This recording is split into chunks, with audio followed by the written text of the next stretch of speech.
My name is Julian Vance. I am 41 years old, and until 3 months ago, I believed my life was a fortress built of granite and steel. The career in private equity was the foundation demanding, yes, but rewarding enough to afford our sprawling colonial home in Greenwich, Connecticut, a place where the rustling of ancient oak trees was the predominant sound. The friendships, forged over decades and sealed on golf courses and in boardrooms, were the steel girders. And Serafina, my wife of 12 years, was the heart of it all. The warmth, the light, the reason the fortress was a home and not just a structure. I thought our vows were carved in stone. I was wrong. They were written in sand, waiting for the tide. The tide came in the form of a careless mistake. It was a Tuesday evening, the kind of quiet, domestic night that had become the soothing rhythm of our lives. I was in the kitchen, pouring a glass of Cabernet, the deep red liquid catching the last of the evening sun slanting through the bay window. Serafina was in the shower, the sound of water, a distant, peaceful hum. We had a rule, or rather, an understanding about phones. No passwords. It wasn't born of mistrust, or so I told myself. It was a matter of practicality. An emergency, a call from the school we hoped our future children would attend, a message from a contractor. Her phone lay face up on the cool, white marble of the kitchen island. It was a slab of polished stone we'd picked out together, its gray veins running through it like frozen lightning. I had always loved that countertop. In a moment, I would come to hate it. The screen lit up, casting a pale blue glow. A text notification. My eyes registered it without conscious thought, the way one registers a passing car. But the words snagged in my mind, sharp and barbed. Room 812. Same as last time. Can't wait. The sender. Donovan Blackwood. Even if you've never set foot in New York, you've likely heard the name. Blackwood Media was a titan, its logo a stylized raven perched atop half the news outlets and production studios in the country. Donovan himself was a fixture of the city's high society, a man whose tailored suits and predatory smile were as much a part of the landscape as the Empire State Building. He was always seen with his elegant, ethereal wife, Eleanora Hayes, by his side. Eleanora. I'd met her a few times at charity functions. She had a quiet grace and intelligent, sad eyes that never quite seemed to reach her smile. Now, with a sudden, sickening clarity, I understood why. I put my wine glass down, the base clicking softly against the marble. My hands did not shake. My breathing remained the measured, controlled rhythm I'd perfected during hostile takeover negotiations. But inside, a fault line had ruptured, and the carefully constructed edifice of my life was beginning to crumble. I was an observer at my own demolition. When Serafina emerged from the bathroom, wrapped in a plush white towel, her dark hair dripping onto her shoulders, I was sitting at the island, scrolling through market reports on my tablet as if nothing had happened. She smelled of lavender and steam. "What time is the board meeting tomorrow?" I asked, my voice a perfect imitation of my own. 10:30, she said, walking over to her phone. I watched her face, a canvas I had studied for over a decade. I searched for a flicker of anything: guilt, anxiety, a nervous tick. There was nothing. Just serene, practiced composure. She was good at this. Better than I could have ever imagined. "I might be home late tomorrow night," she added, her thumb swiping across the screen. "The planning committee for the museum benefit is running long." I nodded, the motion feeling detached, as if I were a puppet and someone else was pulling the strings. "No problem. I'll grab a late dinner with Peterson from the firm." It was the first deliberate lie I had ever told her. I had no plans with Peterson. Instead, the following evening, I drove my sedan into the city, the familiar skyline feeling alien and menacing. I parked across the street from the building where Serafina worked as a Senior Arts Foundation liaison. At 6:45 p.m., she emerged, looking polished and professional in a navy blue blazer and pencil skirt. She didn't head for the parking garage. Instead, she walked 3 blocks east, her pace confident, and disappeared into the marbled lobby of the Carlisle Hotel. I sat in my car for 20 minutes, my knuckles white on the steering wheel. A primal, visceral part of me wanted to storm into that lobby, to take the elevator to the 8th floor and kick down the door to room 812. I wanted to see the look on their faces, to unleash the chaos that was raging inside me. But that would be an act of emotion. And if 12 years in private equity had taught me one thing, it was that emotion is the enemy of strategy. So I started the car. I didn't drive home. I drove to a quiet, dark bar downtown, a place with old wood, and the scent of whiskey in the air. I ordered a bourbon, neat. The liquid burned a trail down my throat, a welcome, tangible pain. This was not a moment for rage. This was a moment for planning. The game, I realized with a cold and terrifying calm, had just begun. The first call I made the next morning was not to a divorce lawyer. It was to a man named Mancuso, an ex-NYPD detective turned private investigator who owed me a significant favor after I'd helped his family navigate a messy estate dispute. His office was a cluttered space above a deli in Queens that smelled of stale coffee and regret. "I need surveillance," I said, getting straight to the point. "Discreet, thorough, and immediate." "Who's the target?" Mancuso asked, his voice a low gravel. "My wife," I replied, my own voice betraying nothing. "And Donovan Blackwood." Mancuso let out a low whistle. "The Donovan Blackwood? Jesus, Vance. Are you sure you want to pull on that thread?" "I'm sure," I said, looking out his grimy window at the city below. "I already know what I'll find. What I need now is proof, ammunition." For the next 2 weeks, I lived a double life. Outwardly, I was Julian Vance, devoted husband, successful financier. I smiled at Serafina over breakfast, kissed her goodbye, as if her lips hadn't touched another man hours earlier, and asked about her day over dinners that tasted like ash in my mouth. I was a performer in the tragedy of my own life. The hardest part wasn't the deception itself. It was the suffocating weight of normalcy. Watching her get dressed in the morning, choosing an outfit I knew would likely end up on the floor of a hotel room, listening to her recount challenges at work, knowing she was skillfully editing out the most significant parts of her day. Lying next to her in our bed, the space between us a vast, frozen chasm, wondering if she was reliving her time with him. One night, as we were getting ready for a dinner party, she emerged from our walk-in closet in a stunning emerald green dress I'd never seen before. "New?" I asked, adjusting my tie in the mirror, my reflection a stranger with tired eyes. "This old thing?" "No, I've had it for ages." She lied smoothly. A brilliant, effortless performance. Just haven't worn it in a while. I knew for a fact that Donovan had bought her that dress. Mancuso had sent me the photos of them shopping together at Bergdorf's 2 weeks earlier. I'd even seen the receipt. "You look beautiful," I told her. And the cruelest part was that I meant it. She was still beautiful. That was the deepest betrayal of all that my heart hadn't yet received the memo from my brain. The updates from Mancuso arrived daily in encrypted emails. Photos, timestamps, credit card statements. 7 months. The affair had been going on for 7 months, right under my nose, woven into the fabric of our lives like a dark, corrosive thread. But then Mancuso found something else. Something that changed the entire scope of my plan. "Donovan Blackwood is in trouble," he told me over a burner phone. Deep trouble. He explained that Blackwood Media was a house of cards. Donovan had been using investor funds to cover catastrophic losses, falsifying reports, and moving money between shell corporations. It was a classic Ponzi scheme, but on a scale that was breathtaking in its audacity. "The SEC is building a case, but it's slow," Mancuso concluded. "Meanwhile, he's still playing the king." "I?" "While sleeping with my wife," I added, the words cold and hard. "While sleeping with your wife," he confirmed. That night, lying awake as Serafina slept soundly beside me, the plan began to coalesce. This was no longer just about a broken marriage. It was about a predator who destroyed everything he touched.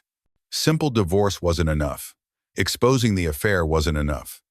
Donovan Blackwood had taken something fundamental from me. Now, I would take everything from him. And to do that, I needed his wife. I knew Eleanora Hayes was a patron of the arts. A quick search confirmed she volunteered as a docent at the Metropolitan Museum of Art every Thursday afternoon. The following Thursday, I waited until her tour for a group of schoolchildren concluded, then approached her in the museum's airy cafe. "Mrs. Hayes," I said. "I'm Julian Vance." Recognition flickered in her clear blue eyes.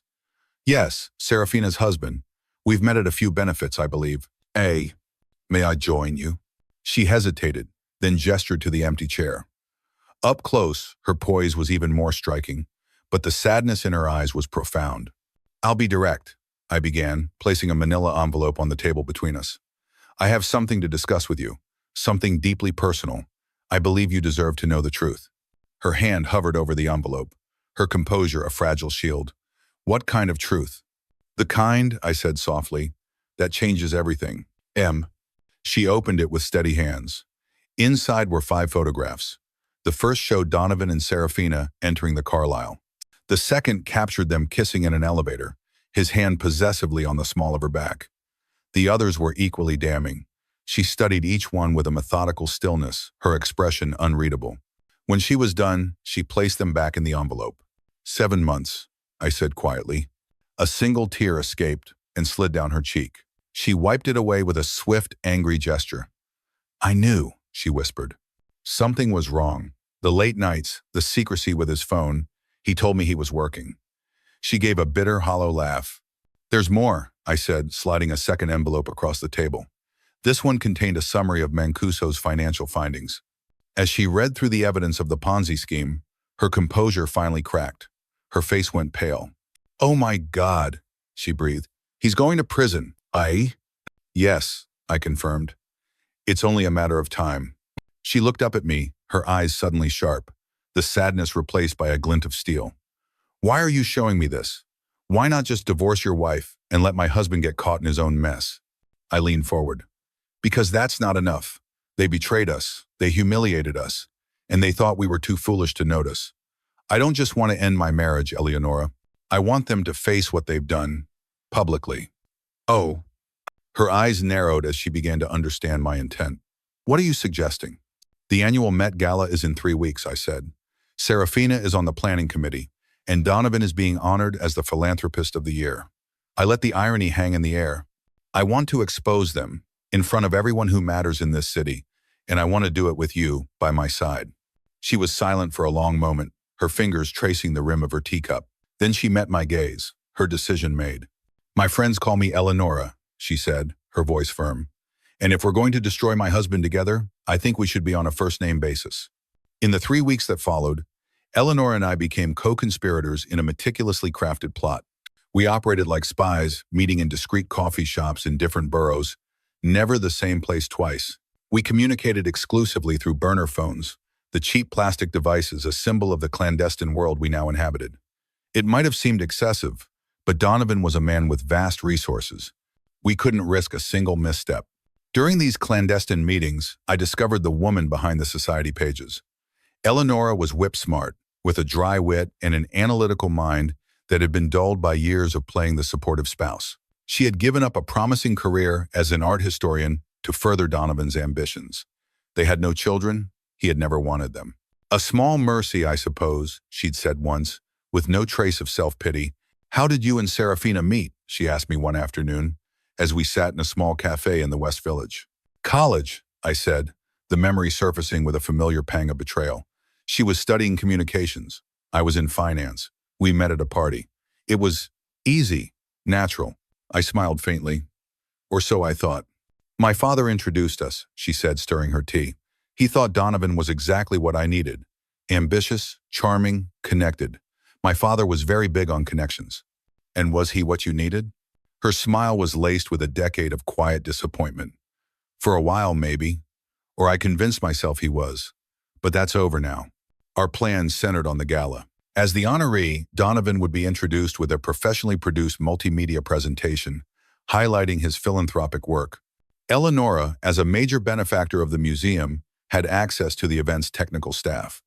Our objective was simple: substitute our own version of that presentation at the last possible moment. One afternoon, as we were finalizing the details at a cafe in Soho, Eleonora suddenly froze, her coffee cup halfway to her lips. Don't turn around, she whispered, her voice tight. Serafina just walked in. My heart hammered against my ribs, but my expression remained neutral. My training took over. Assess, analyze, act. Is she alone? Yes. She's at the counter ordering.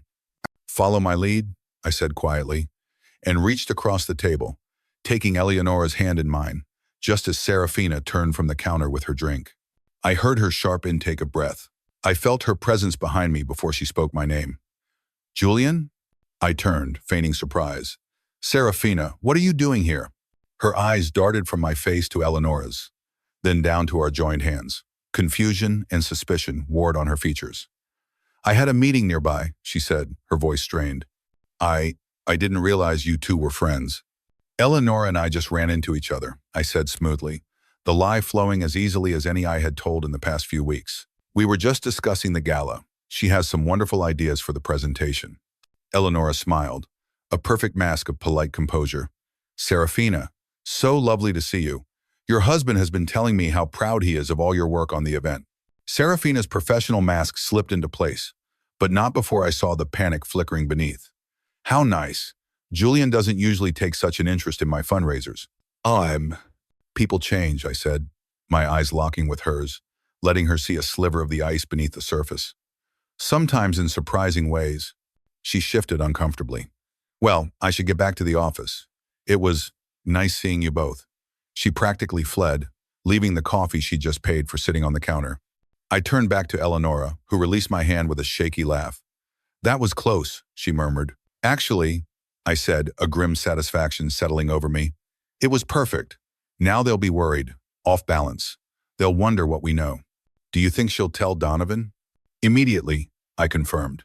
And he'll tell her it's nothing, that it's just a coincidence. But they'll both be scared. My prediction was accurate. That night, Serafina came home earlier than usual. She was overly attentive, suggesting we open a special bottle of wine, asking about my day with an uncharacteristic intensity. She was probing, searching for cracks in my facade. I played along, savoring the bitter irony of her performance. Later that evening, for the first time in months, she initiated sex. Her touch felt like a violation, a calculated move in a game she didn't even know she was losing. I made an excuse about an early meeting, and the flicker of hurt in her eyes gave me a cold, grim pleasure. The power dynamic in our marriage had irrevocably shifted. I was no longer the victim. I was the architect. The ripple effect from our cafe performance was immediate. 2 days later, Mancuso called. Blackwood's panicking, he reported. He's liquidating assets, moving serious money offshore. My source at the SEC says they're accelerating their investigation. He knows the walls are closing in. Get me the details, I instructed. I want to know exactly what he's doing. Already on it, Mancuso said. But there's something else. Blackwood made a large cash withdrawal yesterday. $50,000. That's not his style. What's he planning? I frowned. Not sure, but I've got a guy on him. I'll let you know if he makes any unusual moves. I found out what the money was for 2 days later. I was leaving my office tower, walking through the echoing concrete expanse of the underground parking garage, when a man stepped out from behind a pillar, blocking my path to my car. He was tall, broad-shouldered, with the dead, watchful eyes of someone who solved problems for cash. Mr. Vance, he said. It wasn't a question. I tensed, my senses on high alert. Who's asking? Name's Reeves. I work for Donovan Blackwood. He didn't offer a hand. Mr. Blackwood would like to have a conversation with you. Tell him to call my assistant for an appointment, I replied, attempting to step around him. Reeves moved, a fluid, practice motion, blocking me again. This isn't the kind of conversation that happens in an office. Mr. Blackwood values his privacy. As do I said coolly. So you can tell your boss that if he wants to talk, he can do it through proper channels. Reeves's expression hardened. Mr. Blackwood is a generous man. He's prepared to make it worth your while to be discreet about certain matters. So that was it. The $50,000. An opening bribe. I'm not interested in Mr. Blackwood's generosity, I said. I tried to step around him again, but this time he put a heavy hand on my chest, pushing me back a step. The contact sent a jolt of rage through me, but I held it in check. I don't think you understand the situation, he said, his voice dropping to a menacing rumble. Mr. Blackwood isn't asking. I looked pointedly at his hand on my chest until he removed it. Then I met his gaze. Actually, I think I understand perfectly, I said, my voice low and steady. Your boss is sleeping with my wife and running a Ponzi scheme. Now, having seen me with his own wife, he's terrified that I'm going to expose him. So he sent you, his hired thug, to intimidate me. Reeves blinked, momentarily thrown off his script. I pressed my advantage. Let me be crystal clear. If anything happens to me, if I so much as slip in the shower, a comprehensive package of evidence detailing every single one of Donovan Blackwood's financial frauds will be delivered to the SEC, the U.S. Attorney's Office, and every major news outlet in the country. It's already in place, set to a dead man switch. It was a bluff, but a convincing one. So you can go back to your boss, I continued, taking a step toward him, and tell him that he can't buy me and he can't scare me. The game he's playing is over. Reeves's expression shifted, Cold calculation replacing intimidation. He saw that I was not a man to be bullied. You know, he said, a hint of grudging respect in his voice, you could make a lot of money with that information. I already have money, I said, walking past him to my car. What I want is justice. He didn't try to stop me again, but I could feel his eyes on my back all the way out of the garage. That night, I called Eleonora and told her what had happened. My God, Julian, she said, her voice shaken. Donovan sent someone to threaten you. This is getting dangerous. It was always dangerous, Eleonora, I pointed out. We're dealing with a desperate man who is about to lose everything. Maybe we should back off, she whispered. Let the authorities handle it. The authorities will handle the financial crimes, I agreed. But they won't punish him for what he did to us, to our lives. That's our job. There was a long silence on the line. I could hear her breathing. What if he tries to hurt you?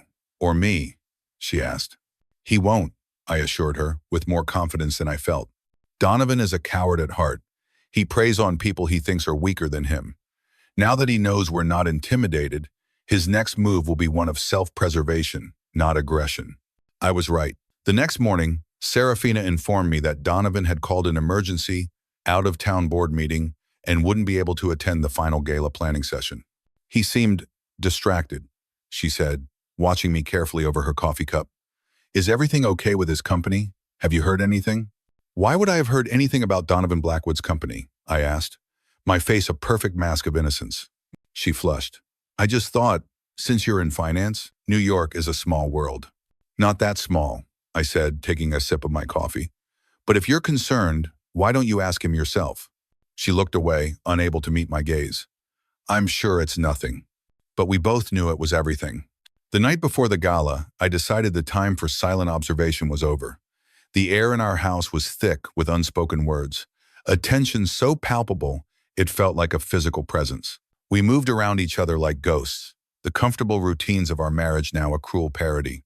As we were preparing for bed, moving through the familiar rituals in our master suite, I decided to detonate the bomb I'd been holding for weeks.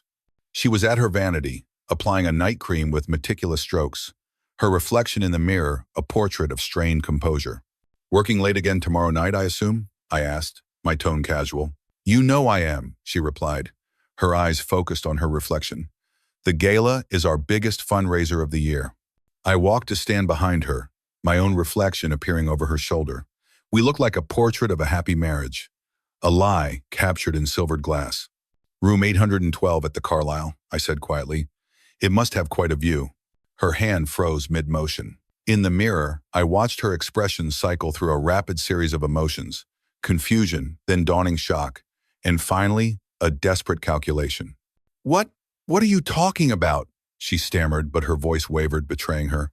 Don't, I said, my voice soft but unyielding.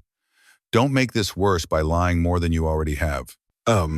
She turned on the vanity stool to face me, her features composing themselves into what I now recognize as her negotiation, faced the same expression she used when trying to get a vendor to lower their price. Julian, I think we should talk about this calmly. 7 months, Serafina, I said, the words falling like chips of ice into the quiet room. With Donovan Blackwood. Did you really think I wouldn't find out? It's not what you think, she began, the most cliché response imaginable. I cut her off with a short, harsh laugh. Isn't it? What is it then? Business meetings that require room service and tangled sheets. Her facade finally cracked, crumbling under the weight of the truth. Fine, she snapped. Yes. Donovan and I have been seeing each other. It happened gradually. We were working on the children's hospital benefit together, spending late nights planning, and things developed. Things developed, I repeated flatly. That's how you describe betraying 12 years of marriage. Things developed. I was going to tell you, she insisted, her eyes pleading. After the gala, Donovan and we've been talking about our future. He's going to leave Eleonora. I had to turn away to hide the grim smile that touched my lips. The poor, deluded fool. Is that what he told you? I asked. Yes, and I believe him. He loves me, Julian. And what about his financial problems? I asked, turning back to face her. Did he mention those? Her expression faltered. What? Financial problems? Donovan Blackwood is broke, Serafina. Worse than broke. He's been running a Ponzi scheme with his investors' money for years. He's about to lose everything. His company, his reputation, His freedom? That's a lie, she said, but her voice lacked conviction. I could see the seed of doubt taking root. Donovan's company is extremely successful. It was, I corrected her. Now it's a house of cards, and the wind is starting to blow. I walked to the door of our bedroom, the room that had once been our sanctuary. Enjoy the gala tomorrow. I hear it's going to be quite a memorable evening. I spent that night in the guest room. I couldn't sleep. I listened to the sounds of her pacing in the master bedroom, her muffled voice on the phone in hushed, urgent tones. Around 2 a.m., I heard the front door open and close. Moving to the window, I watched the taillights of her car disappear down our long tree-lined driveway. I immediately called Mancuso on the burner. She just left the house. Follow her. 20 minutes later, he called back. She went straight to Blackwood's penthouse on Park Avenue. Looks like they're having a late-night strategy session. Keep watching, I instructed. I want to know what time she comes home. It was nearly dawn when her car pulled back into the driveway. She looked exhausted and tense, the confident mask she wore for the world stripped away. I pretended to be asleep as she crept into the guest room, her silhouette a dark shape in the doorway. "Julian?" she whispered. When I didn't respond, she sighed, a sound heavy with defeat, and softly closed the door. The battle was already lost. She just didn't know it yet. The Met Gala was the glittering apex of the New York social season, a peacock display of wealth, power, and influence. As I pulled my Audi up to the valet station, I could see the familiar scene. The blaze of photographers' flashes on the red carpet, the women in couture gowns, and the men in bespoke tuxedos, air kissing one another with practiced insincerity. It was a world built on perception, which made it the perfect stage for our performance. As planned, I picked up Eleonora 2 blocks away. When she slid into my passenger seat, I barely recognized her. Gone was the tastefully understated elegance she usually favored. Tonight, she was a warrior. She wore a daring, blood-red gown with a plunging neckline, her blonde hair styled in loose, dramatic waves. Her makeup was bold, her eyes lined and sharp. "You look different," I said, my voice filled with genuine admiration. "Tonight isn't about being tasteful, Julian," she replied, her lips curving into a determined smile. "It's about being noticed." And noticed we were. As we walked arm in arm up the museum's grand steps, I could feel the ripple of curiosity and gossip we created. Conversations stuttered, heads turned. Eleonora Hayes with Julian Vance. Where was Donovan? Where was Serafina? Inside the museum's grand hall, champagne flowed, and the city's elite mingled beneath priceless works of art. I spotted Serafina immediately. She was stunning in a black backless gown, a clipboard in her hand as she directed the catering staff. When she saw us enter together, she froze mid-sentence, the blood draining from her face. Across the room, Donovan was holding court with a group of older men, likely investors. He hadn't seen us yet. Eleonora squeezed my arm. "Ready?" she whispered. "Absolutely." We made our way through the crowd, accepting champagne flutes from a passing waiter. People parted for us like the Red Sea. I could feel Serafina's eyes boring into my back, but I didn't turn. Donovan spotted us when we were about 10 feet away. His expression cycled rapidly through confusion, shock, and then a forced, booming joviality. "Eleonora, there you are," he called out, his voice a little too loud. "I was wondering where you'd disappeared to." His eyes flicked to me, a flicker of menace, before returning to his wife. "And Julian Vance. What a surprise." "Donovan," Eleonora replied, her voice as cool as ice.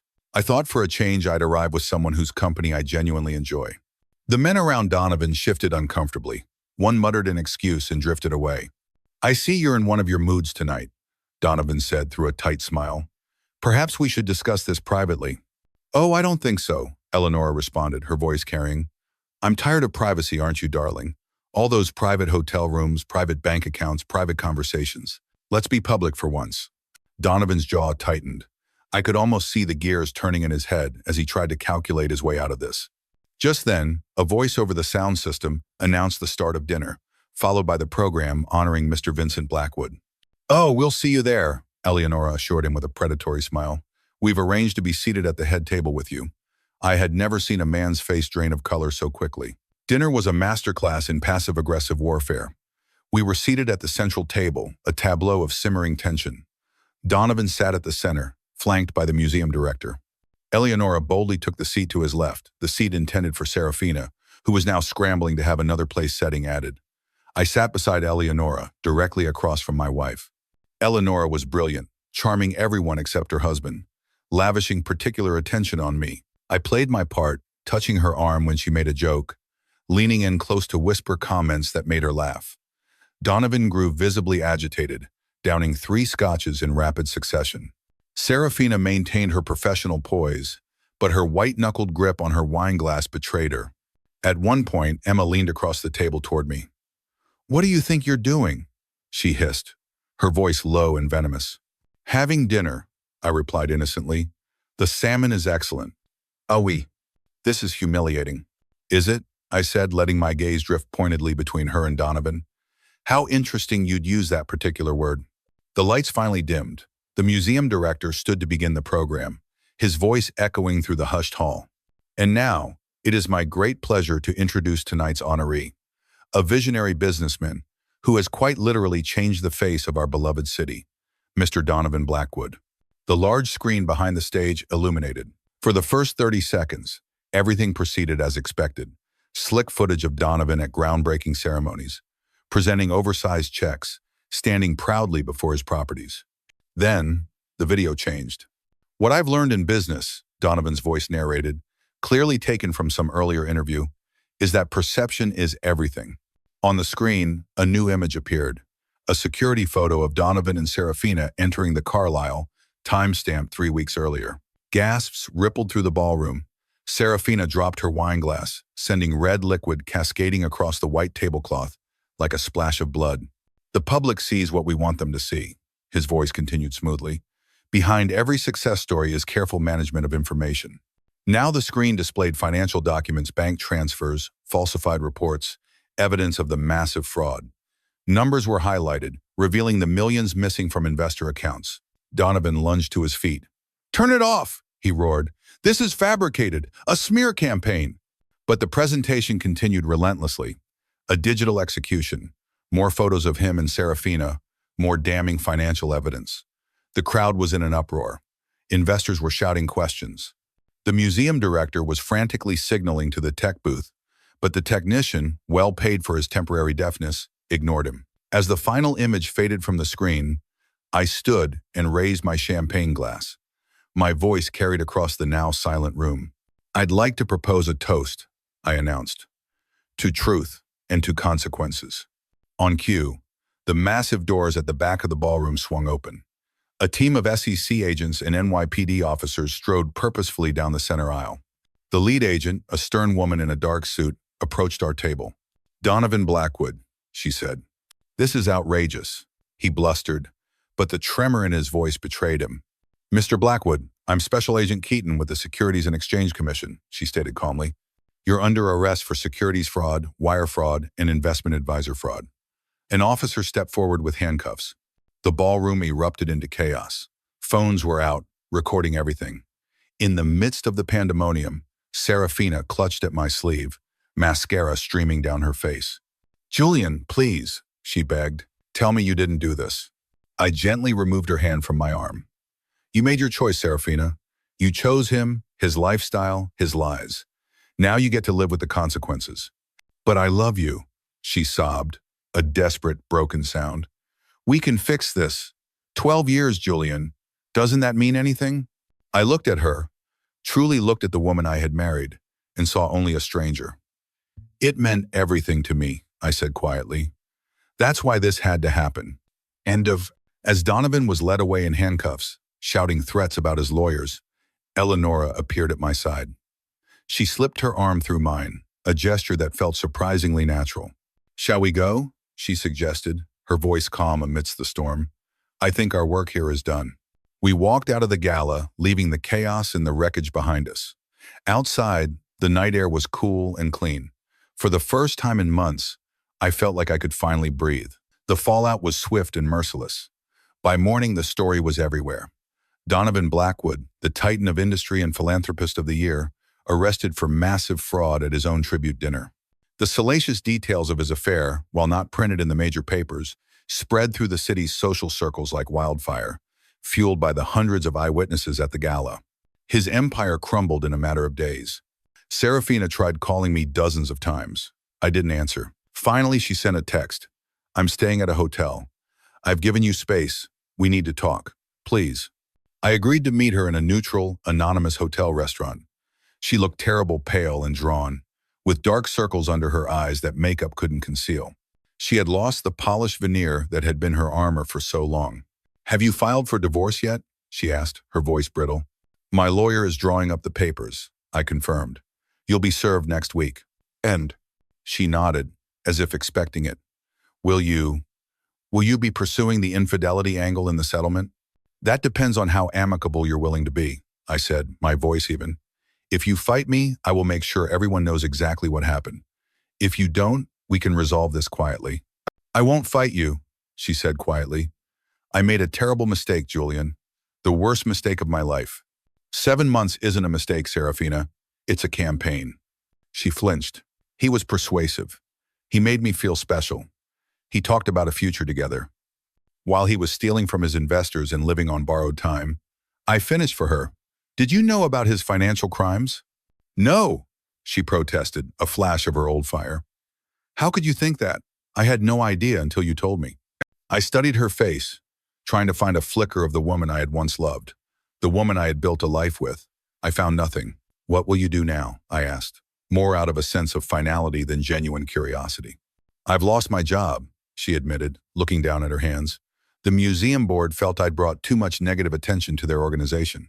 I have an interview in Chicago next week. Assistant event manager. Several steps down, but she trailed off with a bitter laugh. Despite everything, a flicker of something not pity, but a sad acknowledgement of her complete ruin passed through me. What about you? She asked, her eyes meeting mine. I've heard the rumors about you and Eleonora. People will talk, I shrugged. Let them. So, there's nothing going on? It was all just for show? Eleonora and I have become friends, I said carefully. We've been through a traumatic experience together. We understand each other. Her eyes filled with tears. I really have lost you, haven't I? I signaled for the check without answering. Some questions don't need a response. As we parted ways outside the restaurant, she touched my arm one last time. I am sorry, Julian, truly. I looked at her, this woman who was now a stranger. I believe you are sorry, I said finally, but you're not sorry because you hurt me. You're sorry because you bet on the wrong man and lost everything. She didn't deny it. She couldn't. The months that followed were a period of quiet reconstruction. My divorce from Serafina was finalized. I kept the house, but gave her a fair settlement enough to start over, but not enough to maintain the lifestyle she had betrayed me for. Donovan Blackwood pleaded guilty to multiple counts of fraud and was sentenced to 12 years in federal prison. His name became a cautionary tale. Eleonora's divorce was more complicated but ultimately successful. She emerged from the wreckage not as a victim, but as a force. She channeled her anger and her considerable intelligence into a new purpose.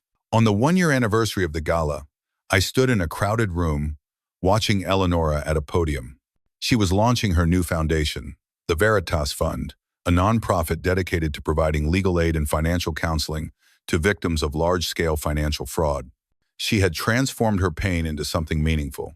I couldn't have done this without you, she told me later that night over dinner. A year ago, I was a shell, living in denial. You showed me what courage looks like, Julian. We showed each other. I corrected her. Later, we stood on the balcony of her new apartment, a sleek, modern space overlooking the city skyline, a skyline no longer dominated by buildings bearing the Blackwood name. She leaned her head against my shoulder. Do you think we'll ever fully trust again? She asked softly. I thought about Vincent in his prison cell, about Serafina starting over in a new city. I thought about the pieces of ourselves that had been broken and the new strength we had found in the aftermath. Our relationship had grown slowly, cautiously, from the ashes of our former lives. It wasn't a fiery passion, but something quieter, stronger, a bond, forged in truth and sealed by mutual respect. I think we already do, I said, and turned to kiss her under the vast, star-dusted sky. Some people say revenge is a dish best served cold. They're wrong. The best revenge isn't cold at all. It's the heat of truth burning away lies. It's standing tall when others expected you to crumble. And sometimes, if you are very, very lucky, it's finding someone who understands exactly what you've been through and who is ready to walk with you into whatever comes next.